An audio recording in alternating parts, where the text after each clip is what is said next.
Bonjour et merci à tous. J'appréhendais un petit peu d'intervenir à l'issue de la restitution d'ateliers auquel je n'ai pas participé.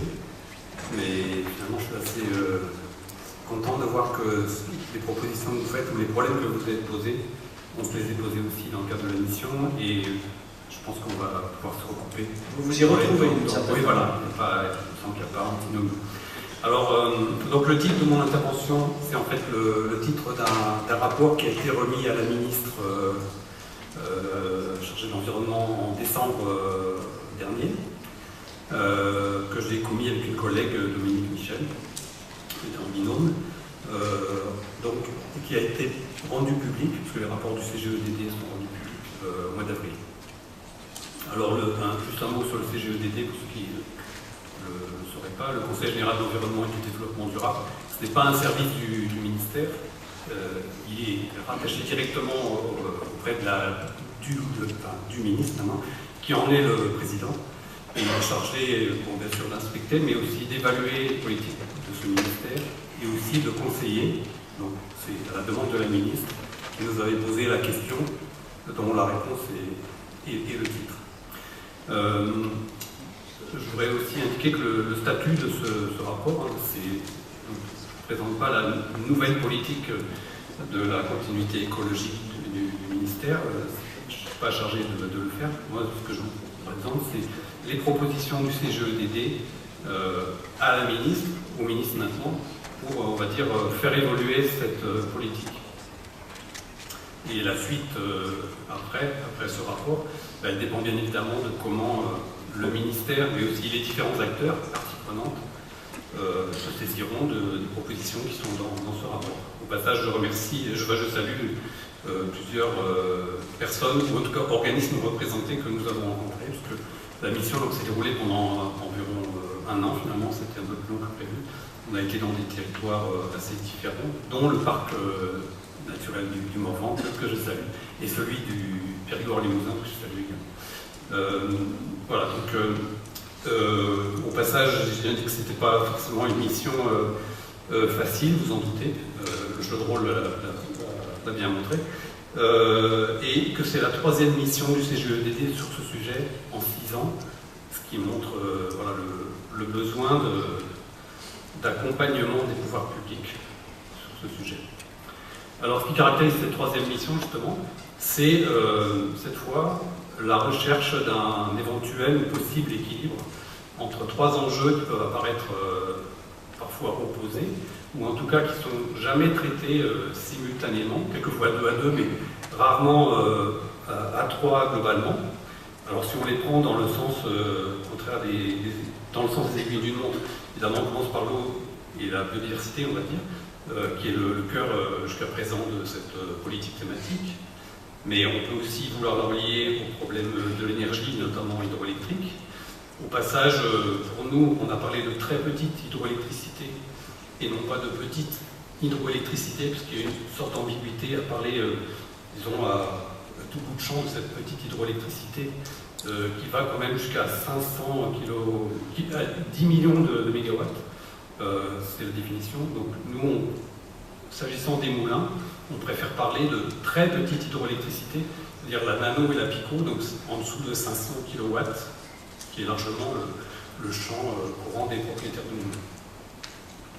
Donc ce triptyque avec ses enjeux, et puis le troisième, c'est le patrimoine, et plus largement le paysage, on peut élargir au paysage, et donc ils sont traités par des politiques spécifiques. Les 2 premiers, les 2 du bas, sont dans le champ du ministère chargé de l'environnement, c'est déjà une chance. Celui du haut, il est partagé entre l'environnement, pour ce qui est des paysages, et le ministère de la Culture. Et on peut remarquer aussi que récemment, 3 lois ont encadré, on va dire réorienté un petit peu ces politiques. C'est la loi biodiversité et paysages pour l'eau et la biodiversité, c'est la loi de transition énergétique pour les différentes politiques énergétiques, et c'est la loi création, architecture et patrimoine pour le patrimoine. C'est 3 lois qui ont abouti à peu près en même temps, exactement en même temps d'ailleurs pour patrimoine et biodiversité.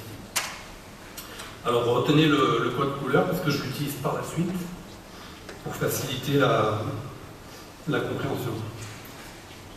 Alors, quelques éléments de constat sur lesquels s'appuient nos propositions. On va retrouver des choses qui ont été dites pendant le colloque. Alors, on est bien sûr en présence de petits ouvrages hydrauliques. On est en dessous des 15 mètres et même des 5 mètres.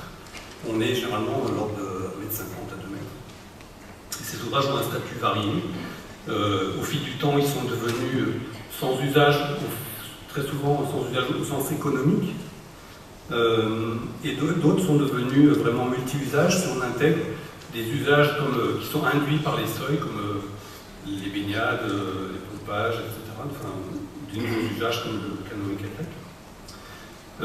Et puis, ça a été bien montré dans le film ce matin, ils sont plus ou moins bien gérés, souvent ils ne le sont plus.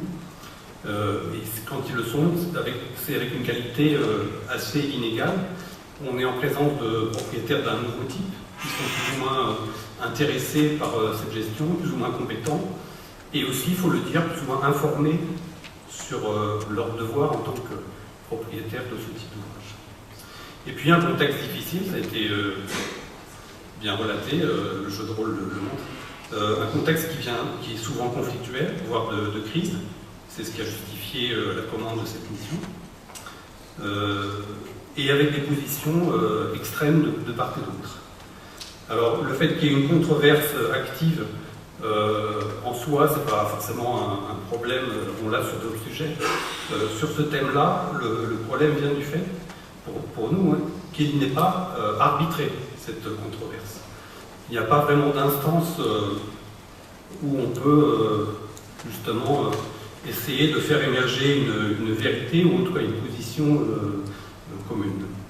Et puis que les différents acteurs qui sont les détracteurs de cette politique ont rarement de réponse aussi des pouvoirs publics face aux arguments qu'ils utilisent. Alors la mission, c'est aussi, en dehors de ses visites et entretiens, elle a conduit une enquête auprès des préfets pour connaître un petit peu les raisons avancées par les préfets, donc en l'occurrence leur service DDT, Direction départementale des territoires, et côté culture, les UDAP, Unité départementale d'architecture et patrimoine, que vous appelez couramment les ABF pour faire court. Donc on a enquêté auprès de ces deux services. On a eu un très bon taux de retour sur les DDT, ce qui montre la mobilisation de ces services sur ces sujets. Et donc ce qu'on peut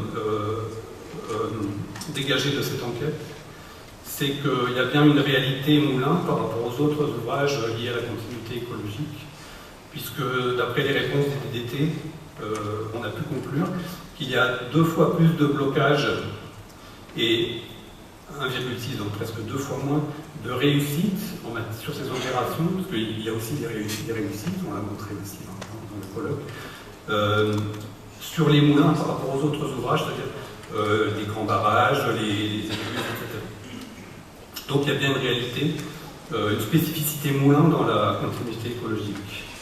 Après, la ministre nous demandait aussi d'évaluer l'importance de ces blocages. Et donc, on a pu en conclure de l'enquête que les blocages s'expriment, pas partout, mais dans les 2 tiers des départements. C'est-à-dire qu'il y a quand même un tiers où il n'y a pas du tout de blocage. Et dans la moitié des cas, il y a, on va dire, jusqu'à de 1 à 10 situations de blocage.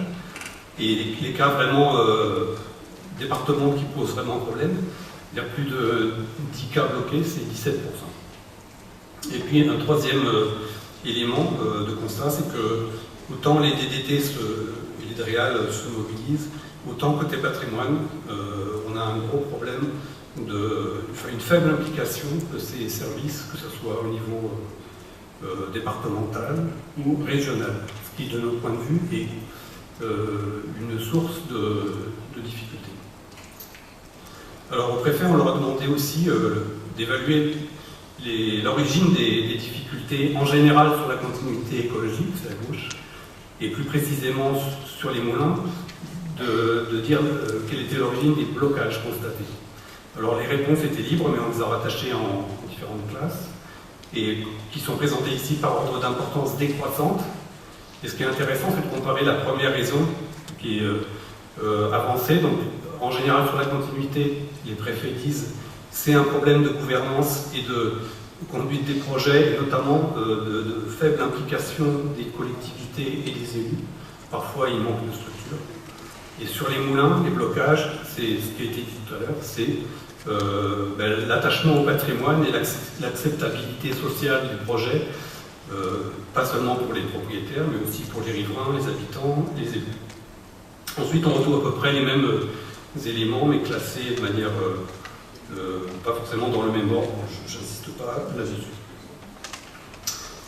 Quelques éléments de tout ordre de grandeur, sans détailler l'origine des chiffres, parce que c'est dans le rapport, mais pour relativiser aussi l'importance de ce sujet qui prend une importance, on va dire, médiatique très forte.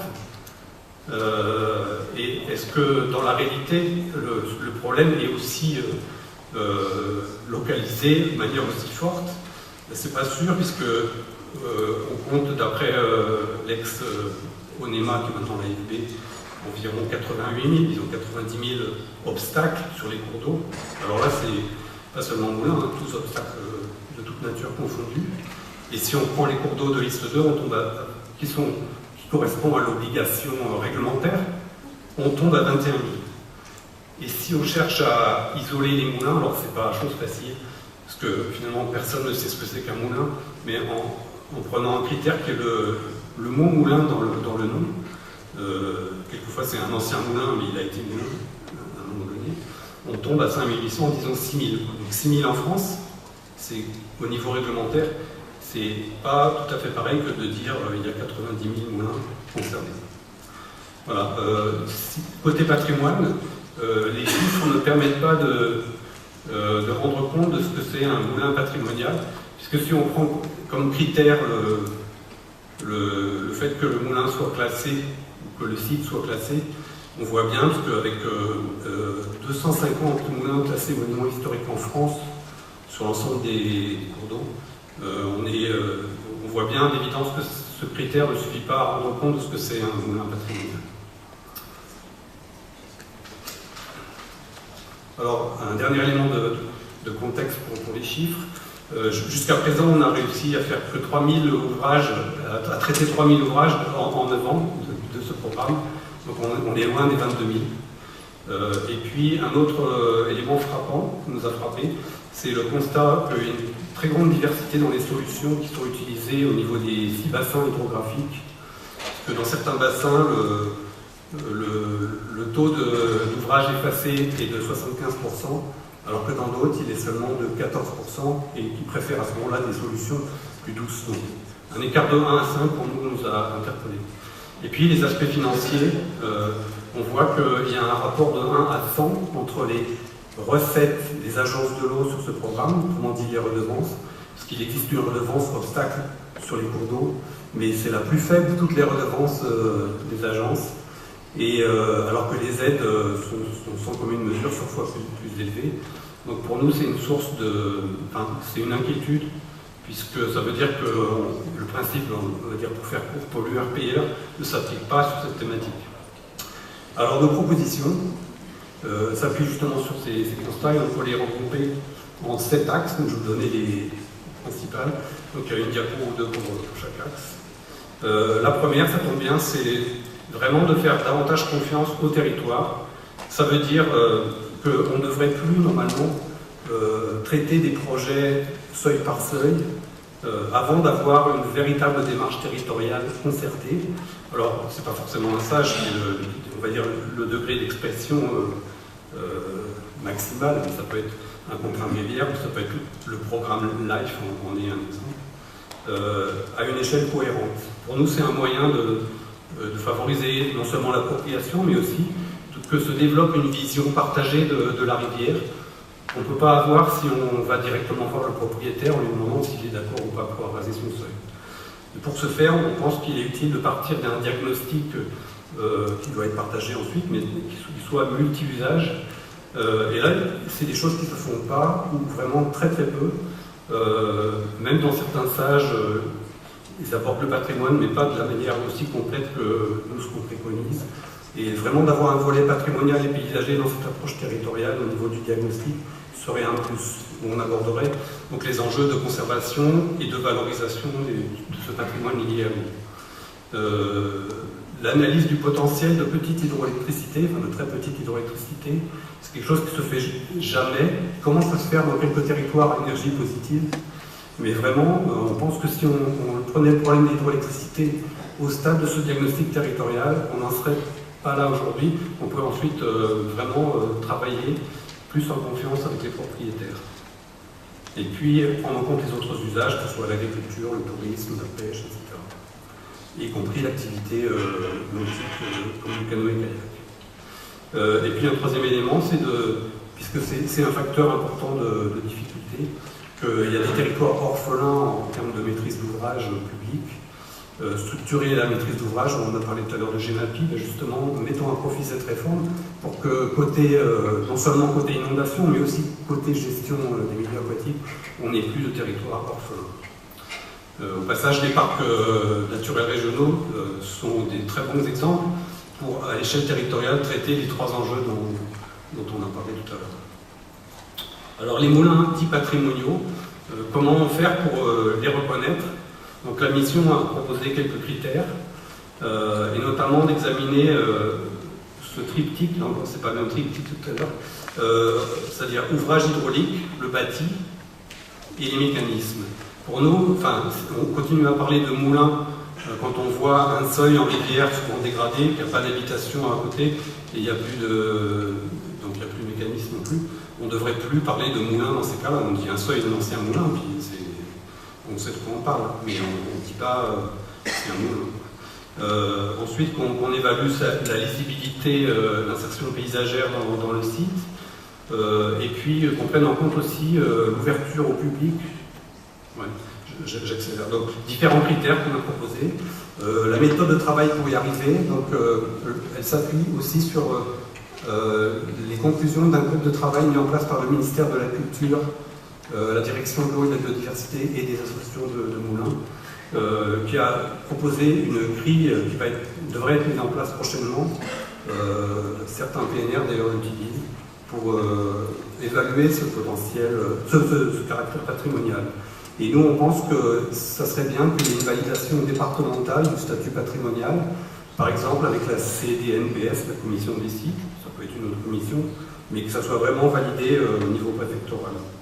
Et puis qu'on a proposé aussi au ministère de la Culture de mettre en place un véritable label moulin patrimonial, comme il en existe dans d'autres domaines, patrimoine 20e, etc.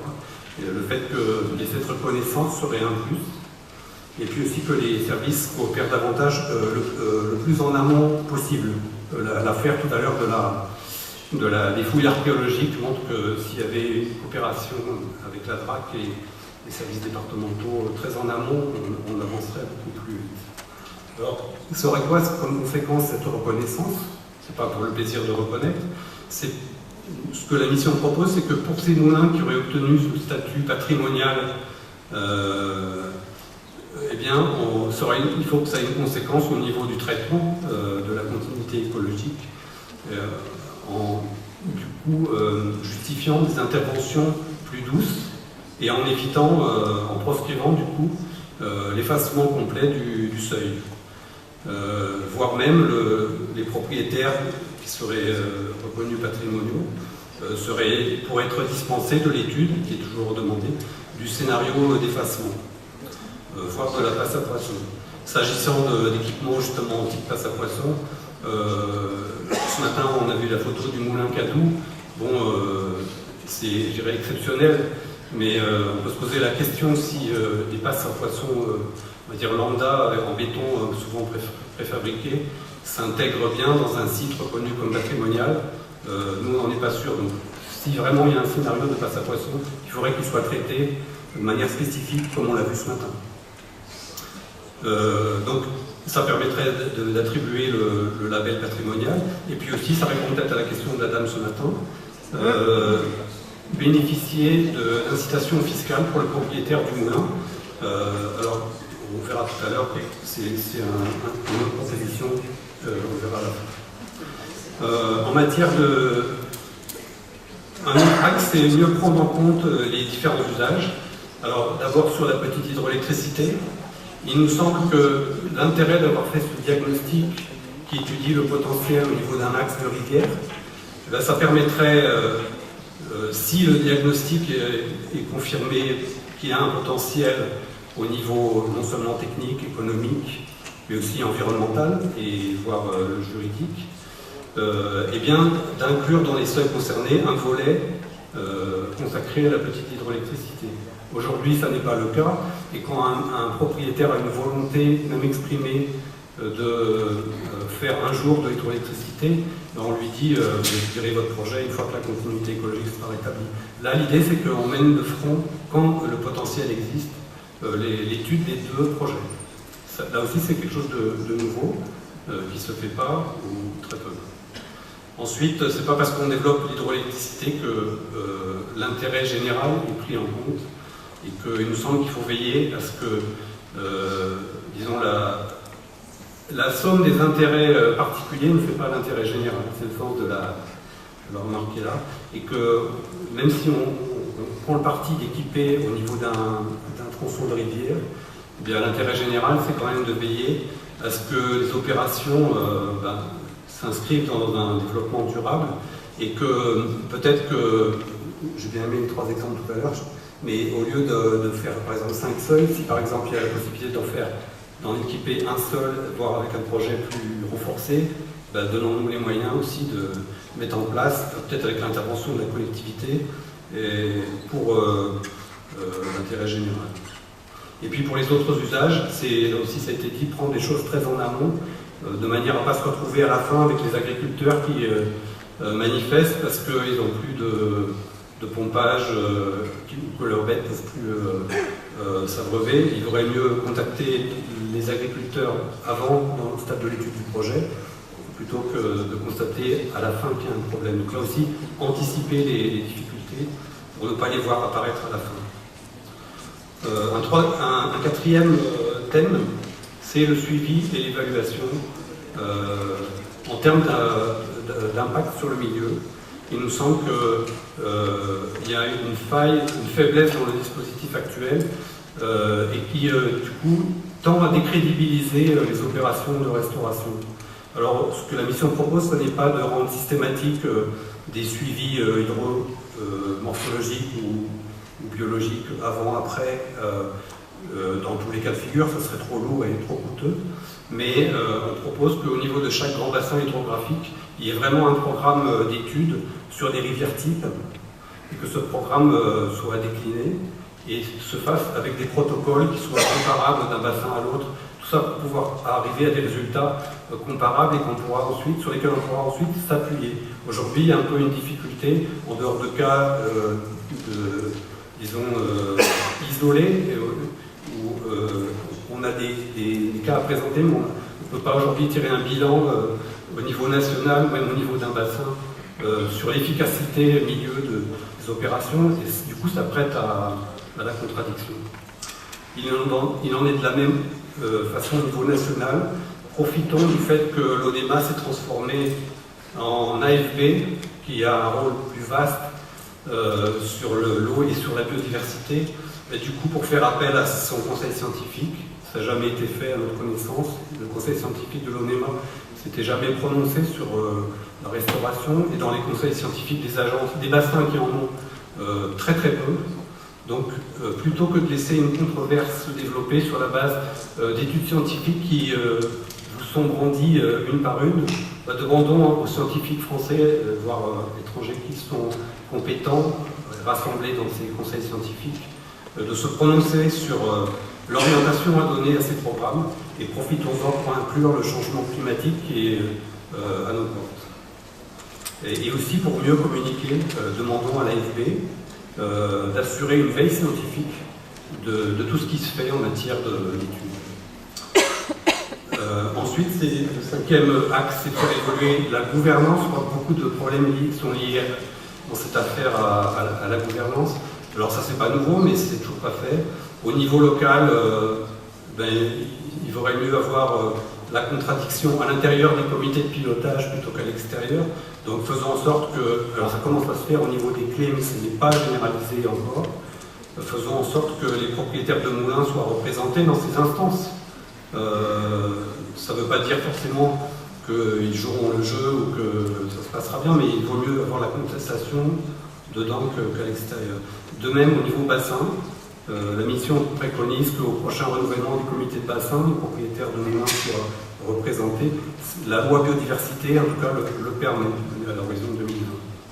Voilà, et là, associer aussi les DRAC, puisque les DRAC ne font pas partie des instances de bassin, et puis renforcer l'interministérialité. Alors ça justifie une diapo spécifique, puisque finalement, dans ce programme très vertical et thématique, un des défauts, c'est qu'il manque de transversalité et qu'il faudrait élargir son pilotage au-delà de la direction de l'eau et de la biodiversité, qui communique davantage avec la direction énergie-climat au sein de notre ministère, mais aussi avec les autres ministères concernés, notamment celui de la culture.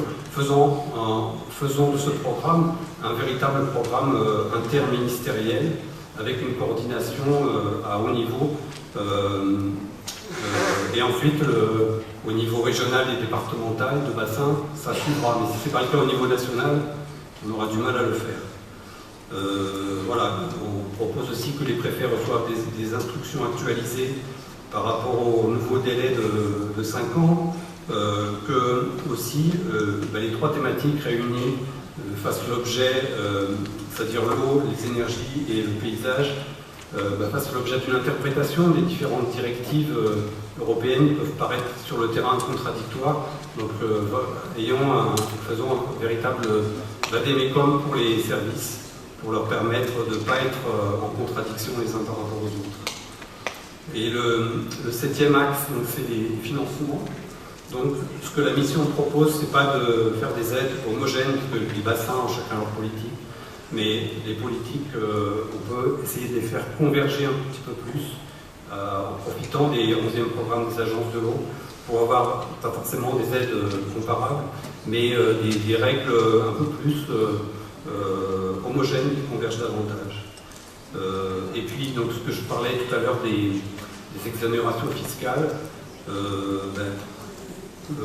appuyons-nous sur la Fondation du patrimoine qui fait déjà cette exonération pour les travaux des propriétaires des monuments classés ou inscrits, et élargissons ce type de déduction aux travaux de continuité écologique. En tout cas, c'est une proposition de la mission.